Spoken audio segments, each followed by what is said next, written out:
ஃபேனியர் star new promo கதிர் கிட்ட எல்லா உண்மையும் சொல்லலாம் அப்படின்னு சொல்லிட்டு ராஜி முடிவெடுத்துட்டு இருக்காங்க. கதிர் உங்ககிட்ட ஒரு முக்கியமான விஷயம் சொல்லணுன்றாங்க. என்ன விஷயம் சொல்லணுவாங்க? இது மாதிரி குமார் அரசியல் களத்துல தாலி கட்டதா சொல்லி நீ ஒவ்வொரு நிமிஷமும் புலம்பிட்டு இருக்க. ஆனா குமார் அவன் தாலியெல்லாம் கட்டவே கிடையாதுன்றாங்க. என்னது கட்ட கிடையாது, எனக்கு புரியல அப்படின்றாங்க. அப்புறமா நடந்த எல்லா விஷயத்தையுமே ராஜி கதிர்கிட்ட சொல்லிட்டு இருக்காங்க. இது மாதிரி கடத்தி கூட்டிட்டு போனா சரி இங்க வந்தா தேவையில்லாத பிரச்சனை நடக்கும் அப்படின்னு சொல்லிட்டு அரசியா கட்டிக்கிட்ட தாலி தான் அது அப்படின்ட்டு அரசி சொன்ன எல்லா விஷயங்களுமே கதிர்கிட்ட சொல்றாங்க. கேட்ட கதிருமே பயங்கர ஷாக் ஆகுறாங்க. இவ்வளோ பெரிய விஷயம் சொல்லியிருக்கா, ஆனா ஒரு வார்த்தை கூட சொல்லாம அப்படியே மறைச்சிட்டியா அப்படின்ற மாதிரி சொல்றாங்க. சொல்லணும்னு நினைச்சானே என்னால சொல்ல முடியல.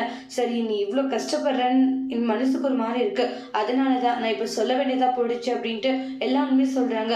அப்பனா நம்ம நினைக்கிற மாதிரி அவன் கழுத்துல தாலி கட்டல, அப்ப அரசியை கட்டிக்கிட்ட. ஆமா அவ ஒரு பிளானோட தான் கட்டிட்டு இருக்கா, இனி என்ன பிரச்சனை வந்தாலையும் நான் பாத்துக்கிறேன் அப்படின்ற மாதிரி தான் சொல்லிட்டு இருக்கான்றாங்க. அந்த குமார் இங்க கஷ்டப்படுத்தினாலுமே நீங்க கவலைப்படாதீங்க, நான் எல்லா பிரச்சனையுமே ஃபேஸ் பண்ணிப்பேன் அப்படின்ற மாதிரி சொல்ற கதிர்ன்றாங்க. கதிர் எல்லாம் கேட்டு ஷாக் ஆகுறாங்க. அதோட இந்த பிரமோ முடிச்சிருக்காங்க. தேங்க்யூ.